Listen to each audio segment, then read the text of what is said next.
Hi, it's my presentation on vulnerable and outdated components. It's rather important. We all know about keeping our software up to date on our own personal computers. And it goes the same thing with libraries and the components you use for writing software. I don't know how many of you use Macs or Linux, but you always have the dev option, which is the developer stuff. And that's usually the stuff that has to be updated from what I understand, because you're always finding security leaks and susceptibilities. But most of it's common sense in a way, but a lot of it tends to get in depth, it seems. Because, like on my system, I run Linux, I can run this little command, arch audit, and then it will tell me what I have that's at risk. And there's a bunch. Low risk, no big deal. The kernel. And then you have, I'm not sure what Pogit is, but PostgreSQL, that is a database, it's an SQL, and WebKit 2 GTK is for rendering on the web, and it's also used for developers. High risk, high risk, high risk, high risk. Then you can go look it up. I would go to security on mine, and it'll tell you what version. It'll tell you what it does, why it's susceptible, and really as far as I know, you go to their website and it tells you to use 2.36, just released yesterday, and then you should be safe because 2.36 has not have any CVEs, which is common vulnerabilities and exposures.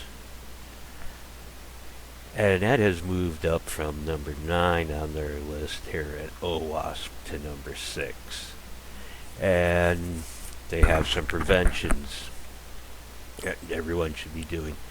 Remove your unused dependencies, unnecessary feature components, files, and documentation. You should continuously inventory, both client and server side. Monitor CVEs and the NVD, which is the National Vulnerability Database. As far as I know, that people I know who do coding on their own, they subscribe to whoever releases their libraries they use, because a lot of it's open source, and they get update security notifications and all that. Just like anything else over the internet, don't use random unknown stuff. For assigned packages, reduce the chance of including a modified malicious component. Your software should tell you that it's unsigned if it is. Monitor libraries and components that are unmaintained or do not create security patches. Patching is not possible. Consider deploying a virtual patch. And they give you an example scenario. Components typically run with the same privileges as the application itself. So flaws in any component can result in a serious impact.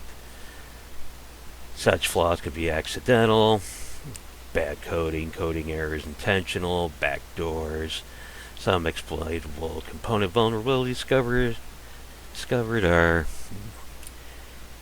CVE 2017-5638, a strut to remote code vulnerability enables execution of arbitrary code on the server, has been blamed for significant breaches. The Internet of Things, all our little devices, heck, even our routers and our Rokus can be kind of difficult to patch and update. Well, some of the companies are better at it than others. There are automated tools to help attackers find mispatched or misconfigured systems. For example, Shodan, and I have an account at Shodan, and you don't have to pay for it, but it's free because you can do something like sign up for your account. City, I live in Grinnell, so I type in Grinnell. And I don't know how much any of us know about networking, but geez, there's an awful lot of information, and you can only see up to 2 pages if you have the free account. That's basically all I was able to digest of this. Is basically keep your software updated and don't get rid of the old stuff. Don't use it. Don't put it out there. Oh, thank you. Bye. 6